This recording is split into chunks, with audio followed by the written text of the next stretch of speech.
Halo semua, saya dengan Desa Madevara Devi, NIM 2021 013 0012. Berikut saya akan mempresentasikan tugas dari mata kuliah mitigasi bencana dengan konsepsi pengurangan risiko bencana. Jelaskan apa yang saudara ketahui tentang nomor 24 tahun 2007 tentang penanggulangan bencana. Berikut saya sampaikan jawabannya.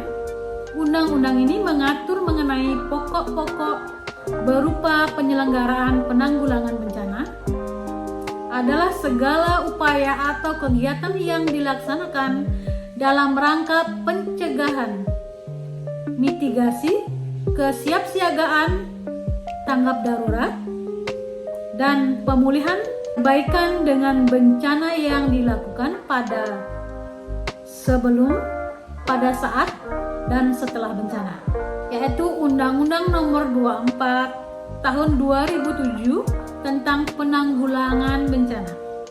Jelaskanlah paradigma dalam penanggulangan bencana di Indonesia serta hal penting terkait perubahan paradigma tersebut. Jawaban saya adalah paradigma konvensional atau relief dan emergency, yaitu konsep penanggulangan bencana mengalami pergeseran paradigma dari konvensional menuju holistik. Pandangan konvensional menganggap bencana itu suatu peristiwa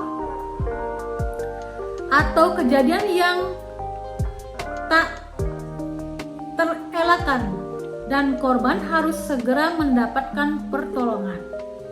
Sehingga fokus dari penanggulangan lebih bersifat bantuan atau relief dan kedaruratan emergensi.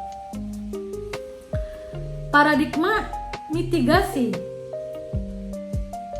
yaitu paradigma yang berkembang berikutnya. Ini adalah paradigma mitigasi yang tujuannya yang lebih diarahkan pada identifikasi daerah rawan bencana, mengenai pola-pola yang dapat menimbulkan kerawanan dan melakukan kegiatan-kegiatan mitigasi yang bersifat struktural seperti membangun konstruksi maupun non-konstruksi seperti penataan ruang, building code, dan sebagainya.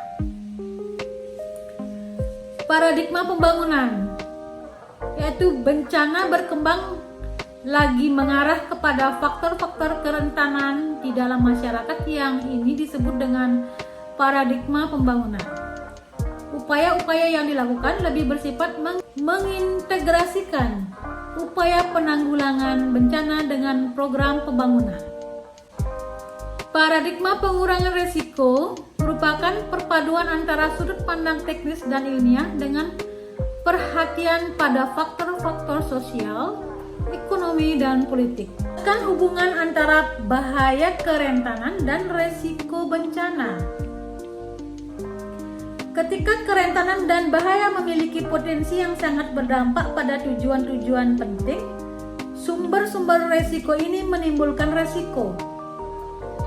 Hasil dari tidak mengelola risiko ini dapat menyebabkan bencana ketika ketidakpastian keadaan masa depan menjadi kenyataan saat ini, di mana tujuan-tujuan penting dipengaruhi oleh efek ketidakpastian ini secara negatif. Kerentanan dan bahaya dengan cara yang sama seperti kekuatan dan peluang, tetapi mereka hanya menjadi risiko ketika dikaitkan dengan tujuan tertentu.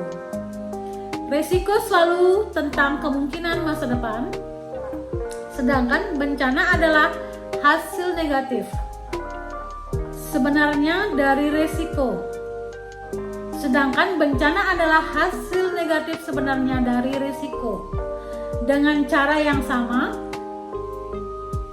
dan sukses besar adalah hasil positif aktual dan resiko. Demikian saya sampaikan tugas ini, semoga bermanfaat.